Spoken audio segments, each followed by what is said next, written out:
pas également oublier que la douane également pompe justement le contribuable sénégalais à travers justement des taxes véritablement insupportables. On a laissé beaucoup de taxes, il faut le reconnaître. Non, je vous dis que même pour l'huile... Je suis d'accord. Oui, mais jusqu'à quand l'État va continuer à se délaisser des laisse-moi terminer. Je suis d'accord que l'État a consenti vraiment des efforts assez considérables, même si à un moment donné, il y avait véritablement une situation incontrôlée, incontrôlable, parce qu'en réalité, les commerçants se sont levés pour aller dans le sens d'augmenter des prix. Donc, s'il n'y a pas de suivi sur le terrain, malgré cette baisse annoncée-là, il y aura toujours, en tout cas, des réticences du point de vue, justement, de l'approche entre le commerçant et, justement, le consommateur. Pourquoi? Oui, parce qu'en réalité, je dis, s'il n'y a pas de suivi, parce qu'il peut arriver qu'un commerçant se dise, j'ai un stock que je vais acheter à tel prix, je ne pourrai pas appliquer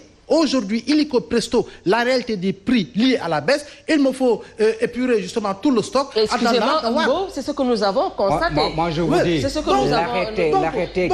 l'arrêté qui a été fait... Je reviens à vous, laissez-le terminer. Donc, M. Cissé, au-delà de ces constats également, il ne faut pas également oublier un fait qui est important parce que nous parlons justement des denrées que nous importons sur le marché mondial. Et je vous rappelle que lorsque nous allons sur le marché mondial, nous n'y allons pas avec des mallettes remplies de 10 000 francs CFA. C'est par des devises que nous achetons justement l'ensemble des produits dont nous avons besoin dans le marché local. L'autre également, il y a la fermeture des frontières aériennes et maritimes entre la Russie et l'Occident. Donc, ça peut même avoir des répercussions sur le consommateur indirectement. Parce qu'aujourd'hui, si je prends, par exemple, une compagnie aérienne d'un pays occidental tel que la France, mais écoutez, pour aller en Chine, comment cela va-t-il se passer? Et on est en train de voir quel point, véritablement, comment contourner, justement, cette difficulté-là pour ne pas qu'il y ait des répercussions également sur le contribuable, celui-là qui veut voyager. Donc, les conséquences, elles sont énormes. Nous pensons et nous insistons sur le prix des denrées. C'est vrai que nous nous sommes réveillés de notre coma économique, mais nous sommes également sous perfusion. Très bien. Allez-y pour cette précision. Pour plus de précision.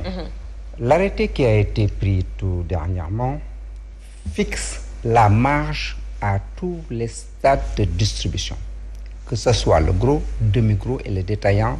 Tous ces segments-là savent combien ils doivent avoir de marge. Donc, il ne doit pas y avoir de tricherie. Maintenant, quand je dis que le ministère du Commerce doit jouer son rôle, c'est que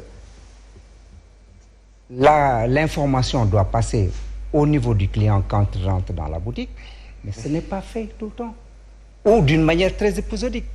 Alors qu'au niveau de la station-service, mais c'est en permanence.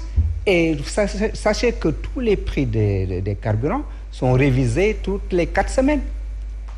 Comment peut-on comprendre qu'au niveau de la station, que l'affichage soit permanent, soit fait d'une manière permanente, et qu'au niveau des boutiques, la réglementation l'exige et qu'on ne trouve pas l'information, ne serait-ce que pour les produits qui sont encadrés. Je crois que, monsieur Cissé, c'est la préoccupation d'Abdoulaye Mbow. Parce que par rapport à cette baisse annoncée la semaine dernière, jusqu'à présent, il y a beaucoup de commerçants qui ne l'appliquent pas parce qu'ils invoquent cette histoire du stock qui n'est pas encore écoulé. Mais c'est-à-dire que... Oui.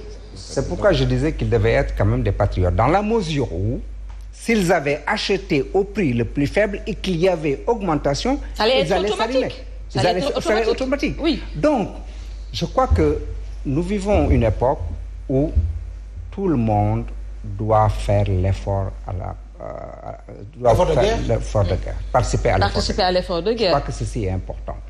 Il va falloir aussi qu'on développe une économie solidaire. Je m'explique. Il y a beaucoup de dames qui font des tontines et maintenant qui deviennent des clients des banques secondaires. Les crédits, les microfinances. Oui. Mais ces dames-là, normalement, doivent gagner des marchés de l'État. Avec des taux élevés dans le secteur de microfinance. Non. Tout ceci doit être quand même discuté. Organisé, mais organisé également. Tout ceci doit être discuté, organisé. Nous vivons une période très difficile. Et si on ne fait pas attention, on va y laisser des plumes. Donc, je pense que la réflexion doit être... On n'a pas perdu toutes les plumes. Non, on ne perd pas toutes les plumes. C'est pas possible. Parce que quand on va en négociation, on ne sort pas toutes les balles. C'est vrai. Il y a toujours quelque chose. Alors, l'organisation de ces femmes... L'organisation de ces femmes-là en économie solidaire, ça va peut-être développer une certaine prospérité au niveau de la communauté.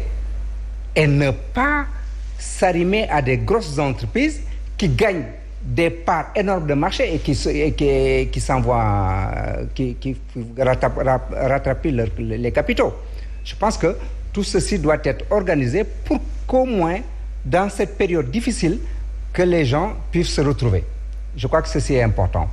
Nous avions pensé à l'époque, parce que avant la guerre, mais le prix du blé avait commencé à dégringoler. Tout à fait. On est passé de 340, on est à peut-être 270. Nous avions pensé, comme on l'avait indiqué lors du Conseil national de la consommation, qu'à 235 francs, on allait demander à ce que le pain baisse. N'est-ce pas? Maintenant, il y a retournement de situation. Tout ce qu'on souhaite, c'est que cette guerre-là ne perdure pas. Et je l'ai dit tantôt, le président de l'Ukraine a demandé à rencontrer Poutine pour s'asseoir autour d'une table et chercher une solution. Je pense que tous les pays européens aussi, au lieu d'enflammer la situation, doivent aller dans ce sens-là, pour qu'au moins on ne va pas... C'est de leur intérêt de toute façon. Parce que vous savez, nous sommes des pays pauvres, mais eux également, ils commencent à subir on parle des conséquences de la guerre. On parle des conséquences de la guerre. Tout à fait. Mais les premières conséquences, c'est les Ukrainiens. Bah oui. Ces gens qui ne produisent pas, les ports qui sont bloqués. Et on parle du blé, mais on parle du fer qui vient d'Odessa. Tout ce port-là, si ce port-là, si les ports ne sont plus fonctionnels, si la logistique n'est plus fonctionnelle, mais ça va être catastrophique. Pour eux et pour nous. Et pour la Russie. Cette guerre n'arrange personne. Et je pense qu'on va revenir sur les perspectives parce que ça doit nous renseigner quand même sur notre économie. Alors, avant d'en venir aux perspectives, comment appréciez-vous les dernières mesures de baisse prises par le gouvernement en réponse, bien sûr, à cette inflation mondiale? Oui, c'est vraiment donc une demande sociale. Je pense qu'après d'âpres négociations, l'État a réussi en tout cas à concéder ou en tout cas à laisser au moins une bonne partie de ces recettes, environ 50 milliards. Même si certains en tout cas jugent que la baisse quand même est assez faible. Ensuite, l'autre inquiétude que les gens avaient ou que nous avons, c'est toujours comment faire pour que cette baisse soit ressentie au niveau du panier de la ménagère. Parce que si tel n'est pas le cas, l'objectif de départ est faussé. Voilà. Et je sais, c'est l'a évoqué tout à l'heure, il faudrait absolument insister sur le suivi. Maintenant, l'État l'a fait, je pense que c'est pour calmer. L'autre problème qui se pose, c'est que ce montant de 50 milliards risque d'augmenter automatiquement parce qu'avec les conséquences que nous venons de citer tout à l'heure. Après, il sera obligé de continuer à revoir aussi sa subvention à la hausse. Voilà, parce que la période est tellement sensible que souvent un État ne va pas s'aventurer à revoir à augmenter les prix. Donc ça veut dire simplement que ce sont des sacrifices en tout cas à supporter dans les semaines ou les mois encore à venir. Après, il faut trouver encore des financements, d'autres mécanismes parce que c'est ça aussi un État. Donc ce sont des leviers qui existent qu'il faudrait toujours utiliser. On rappelle que lorsque